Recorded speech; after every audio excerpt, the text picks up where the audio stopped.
Hello and welcome to this session of EDR. ಇದರಲ್ಲಿ sign ಯಾವ ಥರ ಮಾಡೋದು ಅನ್ನೋದನ್ನು ನಾವು ನೋಡ್ಕೊಳ್ಳೋಣ ಫಾರ್ ದ ಫಾರ್ಮ್ಸಿಗೆ. ಸೊ ಫಸ್ಟ್ ನಾವಿಲ್ಲಿ ಕಂಪ್ಲೀಟೆಡ್ ಆಕ್ಸಿಡೆಂಟ್ ಲಿಸ್ಟ್ ಮೇಲೆ ಕ್ಲಿಕ್ ಮಾಡಿದ್ರೆ ಈ ಥರ ಡಾರ್ ಅಪ್ಡೇಟ್ ಅನ್ನೋ ಆಪ್ಷನ್ ನೀವು ನೋಡ್ಬೋದು. ಸೊ ಜನರಲ್ ಫಾರ್ಮ್ ಎಂಟ್ರಿ ಯಾವ ಥರ ಮಾಡ್ತಿದ್ದೀರೋ ಅದನ್ನೇ ಜನರಲ್ ಪ್ರೊಸೀಜರನ್ನು ಇನಿಷಿಯಲಿ ಕಂಟಿನ್ಯೂ ಮಾಡಬೇಕು. ಲೈಕ್ ನಿಮ್ಮ ಇನ್ಶೂರೆನ್ಸ್ ಡೀಟೇಲ್, MSCT ಡೀಟೇಲ್ಸ್ ಅದನ್ನೆಲ್ಲ ಫಸ್ಟ್ ಇನಿಷಿಯಲಿ ಹಾಕಬೇಕು. ಆ್ಯಂಡ್ ಆಫ್ಟರ್ ದ್ಯಾಟ್ ನಾವು ಫಾರ್ಮ್ 1 ಇಲ್ಲೇ ಜನ್ರೇಟ್ ಮಾಡಿ ಯಾವ ಥರ ಸೈನ್ ಮಾಡಬೇಕು ಅನ್ನೋದನ್ನು ಈ ವಿಡಿಯೋಲಿ ನಾವು ನೋಡೋಣ. ಸೊ ಒನ್ಸ್ ಇದು ಬೇಸಿಕ್ ಡೀಟೇಲ್ಸನ್ನು ನೀವು ಎಂಟರ್ ಮಾಡಿದ ಮೇಲೆ ನಾವು ಫಾರ್ಮ್ 1 ಪ್ರೊಸೆಸ್ ಮಾಡೋಣ. ಸೊ ಇಲ್ಲಿ ಪ್ರೊಸೆಸ್ ಅನ್ನೋ ಆಪ್ಷನ್ ಮೇಲೆ ನಾವು ಕ್ಲಿಕ್ ಮಾಡಿ ನೆಕ್ಸ್ಟ್ ಇಲ್ಲಿ ನೀವು ನೋಡ್ಬೋದು. ಸೊ FIR ಕಾಪಿಯನ್ನು ನಾವಿಲ್ಲಿ ಫಸ್ಟ್ ಅಪ್ಲೋಡ್ ಮಾಡೋಣ, copy of FIR. So after that ನಾವು ಇಲ್ಲಿ ಚೂಸ್ ಫೈಲ್ ಮಾಡಿಕೊಂಡು ನಮ್ಮ ಹತ್ರ ಇರೋ FIR ಕಾಪಿನ ಇಲ್ಲಿ ಅಪ್ಲೋಡ್ ಮಾಡಿ ನೆಕ್ಸ್ಟ್ ನಾವು ಸೈನ್ ಅಂತ ಆಪ್ಷನ್ ಬಂದರೆ ಅಲ್ಲ ಅದನ್ನು ಕ್ಲಿಕ್ ಮಾಡಬೇಕಾಗುತ್ತೆ before upload. So sign option ಮೇಲೆ ಕ್ಲಿಕ್ ಮಾಡಿದ್ರೆ ಈ ಥರ ನಿಮಗೆ ಸೈನ್ ಅಂತ ಕೆಳಗಡೆ ಸ್ಕ್ರೋಲ್ ಮಾಡಿದರೆ ಒಂದು ಆಪ್ಷನ್ ವಿಸಿಬಲ್ ಆಗುತ್ತೆ. ಸೊ ಆ ಆಪ್ಷನನ್ನು ಕ್ಲಿಕ್ ಮಾಡಿಕೊಂಡು ನೀವು ಮಾಡಿದ್ರೆ ನೆಕ್ಸ್ಟ್ ಹೊಸದಾಗಿ ಒಂದು ಟ್ಯಾಬ್ ಓಪನ್ ಆಗುತ್ತೆ. ಸೊ ಇಲ್ಲಿ ನಿಮ್ಮ ರಿಜಿಸ್ಟರ್ಡ್ ಮೊಬೈಲ್ ನಂಬರಿಗೆ ಒಂದು OTP ಹೋಗುತ್ತೆ. ಸೊ ಇಲ್ಲಿ ನೋಡ್ಬೋದು ನಿಮ್ಮ ಮೊಬೈಲ್ ನಂಬರ್ಗೆ ಸೆಂಡ್ OTP ಅಂತ ಆಪ್ಷನ್ ಇದೆ. ಇಲ್ಲಿ ನೀವು ಕ್ಲಿಕ್ ಮಾಡಿದ್ರೆ ನಿಮ್ಮ ಮೊಬೈಲ್ ನಂಬರಿಗೆ ಬಂದಿರೋ OTPಯನ್ನು ಇಲ್ಲೇ ಎಂಟರ್ ಮಾಡಬೇಕು. ಸೊ ನೀವು ಇಲ್ಲಿ ಒನ್ಸ್ ಎಂಟರ್ ಮಾಡಿ ಸಬ್ಮಿಟ್ ಅನ್ನೋ ಆಪ್ಷನ್ ಮೇಲೆ ನೀವು ಕ್ಲಿಕ್ ಮಾಡಿದರೆ ನಿಮ್ಮ ಡಾಕ್ಯುಮೆಂಟ್ ಸೈನ್ ಆಗಿ ಬರುತ್ತೆ. ಸೊ ಇಲ್ಲಿ ನಾವು ನೋಡೋದು ನಮ್ಮ ಮೊಬೈಲ್ ನಂಬರಿಗೆ ಬಂದಿರೋ OTPನ ನಾವೇನೇ ಎಂಟರ್ ಮಾಡ್ತಾ ಇದ್ದೀವಿ. ಆ್ಯಂಡ್ ಆಫ್ಟರ್ ದ್ಯಾಟ್ ಸಬ್ಮಿಟ್ ಅಂತ ಆಪ್ಷನ್ ಮೇಲೆ ಕ್ಲಿಕ್ ಮಾಡ್ತೀವಿ. ಸೊ ಇಷ್ಟೆಲ್ಲ ಆದಮೇಲೆ ನೆಕ್ಸ್ಟ್ ನಿಮಗೊಂದು ಸೈನ್ ಕಾಪಿ ಬರುತ್ತೆ. So download the sign copy ಅಂತ ಒಂದಿಲ್ಲ ಆಪ್ಷನ್ ಇದೆ, ಅದ್ರ ಮೇಲೆ ನೀವು ಕ್ಲಿಕ್ ಮಾಡಿದ್ರೆ ಈ ಥರ ನಿಮ್ಗೆ ಯಾವ ಫಾರ್ಮ್ ಇತ್ತು ಆ್ಯಂಡ್ ಆ ಫಾರ್ಮಿಗೆ ಯಾವ ಥರ ಸಿಗ್ನೇಚರ್ ಆಗಿದೆ ಅನ್ನೋದನ್ನು ಇಲ್ಲಿ ನಿಮಗೆ ಕ್ಲಿಯರ್ಲಿ ನೋಡ್ಬೋದು ನೀವು.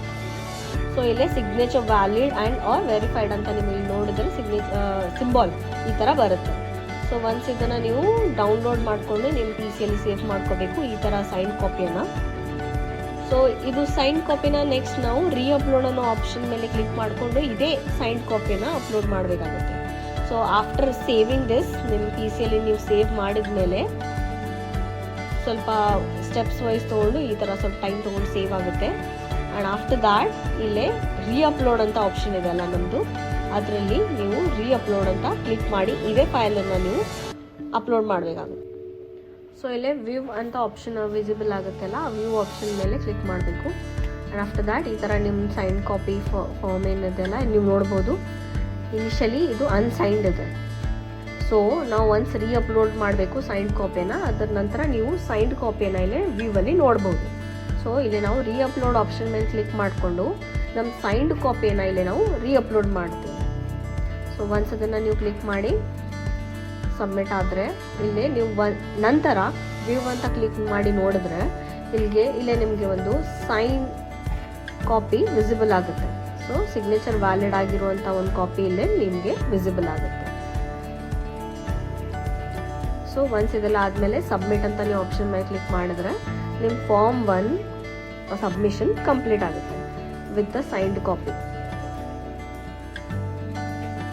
ಸೊ ಇದು might take a little time ಸ್ವಲ್ಪ for submission and uploading, but smoothly ಈ ಥರ ಸೈನ್ಡ್ ಕಾಪಿಯನ್ನು ನೀವು ನಿಮ್ಮ ರೆಸ್ಪೆಕ್ಟಿವ್ ಫಾರ್ಮ್ಸಿಗೆ ಅಪ್ಲೋಡ್ ಮಾಡ್ಬೋದು. ಸೊ ಸಬ್ಮಿಷನ್ ಇಲ್ಲಿ ಕಂಪ್ಲೀಟ್ ಆಗಿದೆ.